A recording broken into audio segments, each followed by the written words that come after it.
এই তো কয়েকদিন আগের কথা, বিশ্বসেরা অলরাউন্ডার সাকিবুল হাসান সাংবাদিক উৎকল শুটের কাছে একটা ইন্টারভিউ দিয়েছিলেন। পঞ্চপাণ্ডব সহ আরও কিছু বিষয় সোজাসাপটা মন্তব্যের কারণে সেই সাক্ষাৎকার নিয়ে বেশ বিতর্ক হলো। কিন্তু ক্রিকেটীয় আলোচনা বা বিতর্কীয় আলাপের বাইরেও সাকিব সেই সাক্ষাৎকারে খুব গুরুত্বপূর্ণ একটা কথা বলেছিলেন, যেটা নিয়ে বিন্দুমাত্র আলোচনা হয়নি।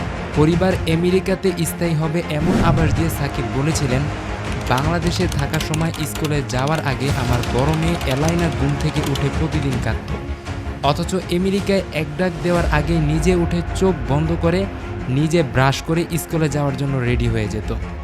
এর থেকে ভালো আমার জন্য আর কি হতে পারে? সাকিব কেন নিজেকে একমাত্র পাণ্ডব বলে দাবি করেছেন? সাকিবের বক্তব্যে অন্য সিনিয়র প্লেয়ারদের অসম্মান করা হয়েছে কিনা, এসবের চেয়ে অনেক বেশি গুরুত্বপূর্ণ ইস্যু কিন্তু এই কয়েকটা লাইনেই লুকিয়ে আছে। স্কুল জায়গাটা কেন 5 থেকে 6 বছর বয়সের একটা বাচ্চা মেয়ের কাছে বিভীষিকার নাম হয়ে উঠবে? এই গল্পটা শুধু এলাইনার না, এদেশের লক্ষ কোটি শিশুর। সাকিবের সামর্থ্য আছে, তিনি তার পরিবারকে বিদেশে পাঠিয়ে দিয়েছেন। এলাইনা এখন হাসি মুখে স্কুলে যাচ্ছে, কিন্তু আমাদের মুখে হাসি নেই। হাসিটা কেড়ে নিয়েছে এদেশের শিক্ষা ব্যবস্থা, অসুস্থ সিস্টেম। আপনারা তো ভিডিও ক্লিপটা দেখেই ফেললেন। এই যে আপনারা এই ভিডিওটা দেখলেন, এই ভিডিওটা আমি ভয়েস অফ ঢাকার একটা ভিডিও, অর্থাৎ এই ভিডিওটা থেকে দেখে দেখে তারপর আমি আমার ভিডিও এডিটিংটা করেছি। হুবহু জি ভয়েস অফ ঢাকার মতোই আমি ভিডিও এডিটিং করেছি এরকম না, কিছুটা ভিডিও এডিটিং আমি পরিবর্তন করেছি। তারপর কিছুটা ভয়েস অফ ঢাকা যে ভিডিও এডিটিং করেছে সেটার সাথে হালকা পাতলা মিল রেখেছি। তো এভাবেই আর কি আমি আমার ভিডিও এডিটিংটা সম্পন্ন করেছি।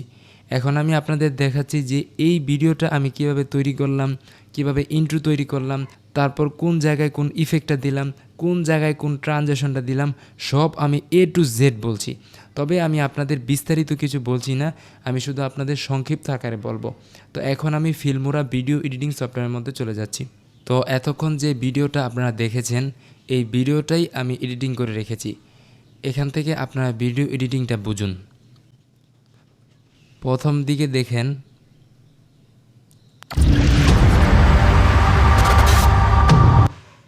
তো এই যে আপনারা ইন্ট্রোটা দেখতে পাচ্ছেন, এই ইন্ট্রোটা কিন্তু আমি মোবাইল দিয়ে এবং কম্পিউটার দিয়ে উভয়টা দিয়েই করেছি।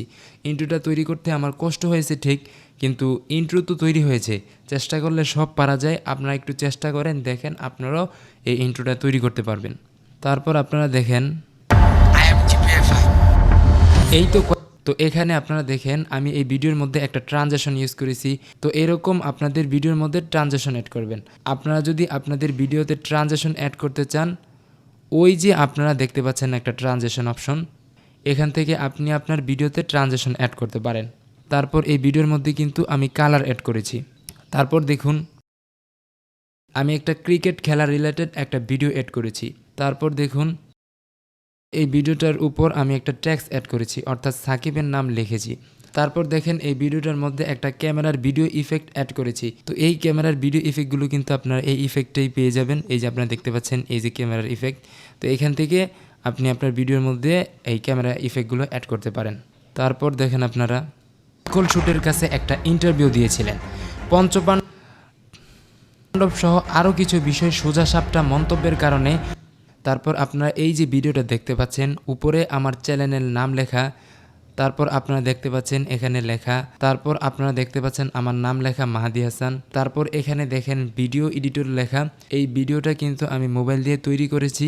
এই ভিডিওটা তৈরি করার মধ্যে কম্পিউটার সফটওয়্যারের কোনো হাত নেই, এটা আমি মোবাইল সফটওয়্যার অর্থাৎ কাইনমাস্টার দিয়ে এডিট করেছি।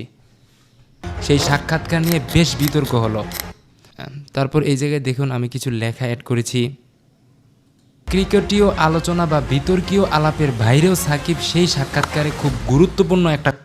তারপর এখানে আবার আমি ক্রিকেট রিলেটেড কিছু ভিডিও অ্যাড করেছি এবং এই ভিডিওর মধ্যে আমি কিছু ভিডিও ইফেক্ট অ্যাড করেছি, আপনারা দেখতেই পাচ্ছেন। এই ভিডিও ইফেক্টগুলো আপনাদের ভিডিওতে অ্যাড করার জন্য উপরে ভিডিও ইফেক্ট লেখা দেখতে পাচ্ছেন, এখান থেকে আপনি আপনার ভিডিও ইফেক্টগুলো অ্যাড করতে পারেন।